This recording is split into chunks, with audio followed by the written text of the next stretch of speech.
ඔව් සර් මම තෙලිනේ. තෙල්නි ආවද පන්තියට? ඔව් සර්. තෙල්නි ගැනත් ඉතින් ගොඩක් සතුටුයි. අද දවසේ ලකුණු කීයද? 100යි සර්. ලකුණු 100 කියන්නේ. ඉතින් ඔයා කෝල් එක ගන්න දවසේ ඒ කියන්නේ කෝල් එක ගන්න වෙලාවේ මටත් ලොකු සතුටක් දැනුණා. ඉතින් ලොකු සර්ප්‍රයිස් එකක් තමයි දුන්නේ. ඒ කියන්නේ 9 වෙනිදා එක්සෑම් තියෙනවා කියලා. අද හොරෙන්ම කියලා විභාගෙ ඉවරේ. සර්ට මං කියන්නේ නැතුව ඉන්න හැදුවේ. ඉතින් සර් ඇහුව හින්දා මං ඒ 9 කියලා කිව්වේ. කමක් නැහැ. ඉතින් ගොඩක් සතුටුයි. ඉතින් ඇත්තට මමත් පුදුමුණා ඒ වෙලේ. ඉතින් මේ තෙල්නි කොහොමද ලකුණු දැක්කට පස්සේ මොනවද හිතුනේ ඔයාලට? ඇත්තටම සතුටුයි සර්. මම මේ ටැබ් එකට දැම්මා.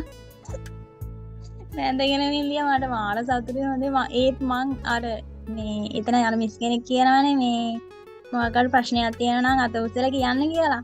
මම ඉතින් අර මේ මොකද්ද මේ වර්ණාන්තතාවය බලනවනේ අන්තිමට ඒ මේ වර්ණාන්තතාවෙන් මේ කොහොම හරි ඒක මේ ඉවර වුණාට පස්සේ ලකුණු වැටෙනවනේ.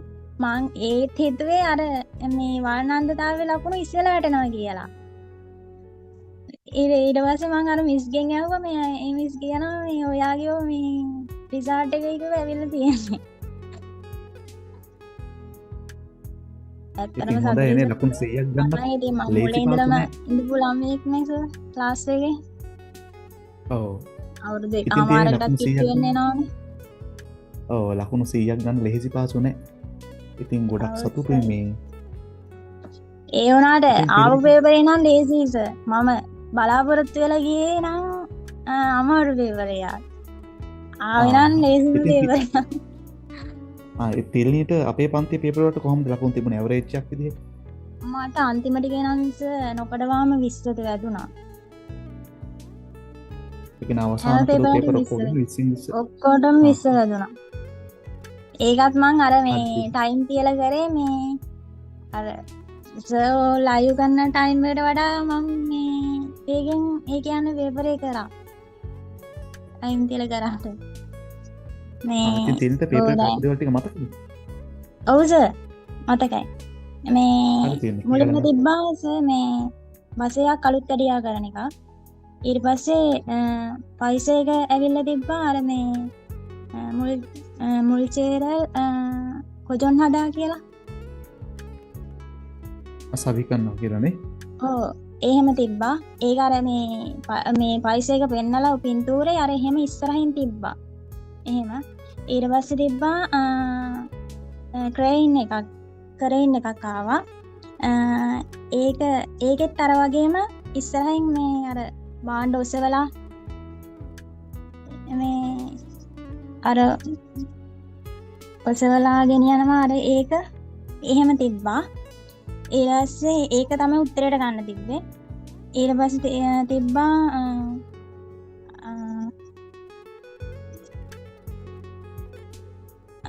සමාන පදයට ආවා තෝරනවා කියන්නට. කියන්නේ කොරදා සොන්ටෙක් කදා තමයි තිබ්බේ උත්තරයට ගන්න. ඒක කොහොම හරි දාසිස්සනටත් ඇවිල්ලා තිබුණා දවසේ. දැන් ඉස්සෙල්ලා අවසාන එක තමයි කියන්නේ. දැන් එයා කියනකොට මට හිතුණා මේ පේපරෙම තමයි මටත් ඇවිල්ලා තියෙන්නේ කියලා. මේ ඊට පස්සේ තිබ්බස මේ විරුද්ධ පද දෙකක් තිබ්බා. එකක් තිබ්බේ ඉම්ගම් කියලා. ඒකට මේ චුල්ගම් ගන්න තිබ්බේ. ඊට පස්සේ තිබ්බා තව එකක් මේ අර බසෙන් බහිනවා කියන ඒකට තදා ගන්න තිබ්බේ. නෑ අරයාගේ පේපර් එකම තමයි ඇවිල්ලා තියෙන්නේ මට. ඒකම තමයි සර් මට ඇවිල්ලා තියෙන්නේ. ඊට පස්සේ තිබ්බා සිම්බුන්ජන් කියලා මේ තිබ්බා. ඒකේ තිබ්බා මේ උත්තර වල තිබ්බා ඉන්ටේක් යක්ෂෝ එකයි අර වැටුප් පත්‍රිකාවයි තව තිබ්බා සයොජ්ජා තන්රොක්චන් කියලා තිබ්බා. ඊට පස්සේ තිබ්බා ආයේ මේ ලියදුරු බලපත්‍රය. ඒක තමයි උත්තරයට ගන්න තිබ්බේ. ලියදුරු බලපත්‍රය. සිම්බුජ්ජන් කියන එකට ඒක ගන්න තිබ්බේ. ඊට පස්සේ ඒ ටික තමයි තව මේ අර ගැටුප මොකද්ද? අර සුදම් දීමන අර වැටුපට එකතු වෙලා එනවා කියලා පොහන් පේසෝ කියලා තමයි තිබ්බේ. කියන්නේ ආසෝසෝ පේසෝ ඒ ග්‍රාමයක තිබ්බේ. ඊට පස්සේ තිබ්බා මේ අර මිචුල් එකක් ආවා ඒක මේ ඊගානි පාතේ තිබ්බේ. ඊට පස්සේ තව තිබ්බා අර මේ උත්තේන නම් ගන්න මට එච්චර ලොකුවට මතක නැහැ කොහොම හරි ගබඩා කරන එකක් ගැන තමයි තිබ්බේ මේ අර මේ මොකද ඡේද ප්‍රශ්න වලට ඒකට උත්තරේ ගන්න තිබුණා ගබඩා ගන්න ආකාරය කියලා. ඒකේ අර මේ කාමර උෂ්ණත්වයෙන් අර මේ මොකද සහල් ඒව තියන්න එහෙම අර තියෙන්නේ ඡේදයක්. ඒක තමයි ඇවිල්ලා තිබ්බේ. ඊට පස්සේ තිබ්බා තව ඡේදයක් තිබ්බා මේ අර ඍතු වගාව. ඔව්. ඒකෙන් තිබ්බා. ඒ ටික තමයි සර් මට මේ ඉල්ගියෙන් නම් මතක. තව මේ ඒ කියන්නේ අර හිස්තන් ප්‍රශ්නක් තිබ්බ සර්. නැතිනම් මට ඉච්චර ලොකු. ඒ කියන්නේ පින්කනේ ප්‍රශ්න තෙල්නේ අපි පේපර් වල කරන ඒවට වඩා සාමාන්‍යයෙන් ටිකක් අමාරුද නැත්නම් ඒ හා සමානව ප්‍රශ්න දාලා. පට්ටම ලේසි නැත්නම් ඉතින් කියන්නේ නැහැ නේ මෙහෙම. පට්ටම ලේසි සර් පේපරේ මම කිව්වේ මම අමාරු පේපරයක් හිතාගෙන ගියේ. මට හම්බුනේ නම් ලේසි පේපරයක්. වාට එල්ගිය සෝරි තත් ගිය කී ආපු දේවල් මතකද? ඔව් තත් ගියත් මතකයි සර්. එකක් තිබ්බා මේ අර මල් බඳුනක් මේ රගෙන යනවා. අර පිරිමියෙක් කෙනෙක්. ඒක ඇවිල්ලා තිබ්බා. ඊට පස්සේ මේ සවල් 4ක් ඇවිල්ලා තිබ්බා. ඒක හැබැයි ගණින්න තිබ්බේ අර සවල් මන් ගණින්නේ මේ චාරුව කියන්නේ නේද සර්? ඔව් චාරුව එකේ. ඒ උනාට ඇවිල්ලා තිබ්බේ ගේ එකකින්. අනිත් එක මේ තිබ්බේ ඒ උත්තර සංසන්දනය කරද්දී චරු තිබ්බේ නැහැ නෑ චරු තිබ්බේ නෑ. ඒක තිබ්බේ මේ ගේ එකයි තේ එකයි. තේගෙන් කොහොමද දාන්නේ සර්? ඔව් ඉතින් අර තේගෙන් දාන්න කොහොමද බෑ කියන එක. පොදුවේ භාවිත කරන කෙන එක නාමයක්. ඔව් ඊට පස්සේ තව තිබ්බා මේ වෙලා ප්‍රශ්න දෙකක් ආවස එකක් නම් මතකයි 9:00 විඳන් මේ පැය 7 වෙනකම් කියලා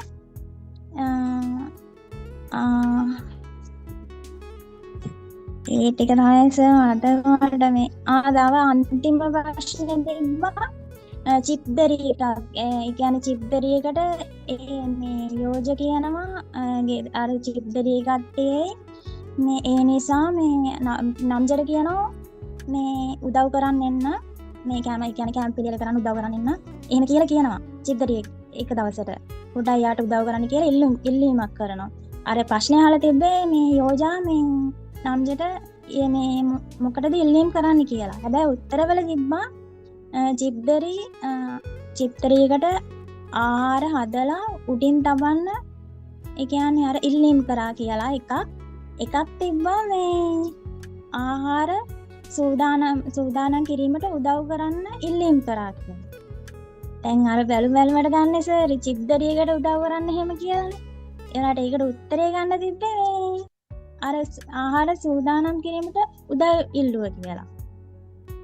මං ඒක හිතලා මං අරකට ගැහුවා.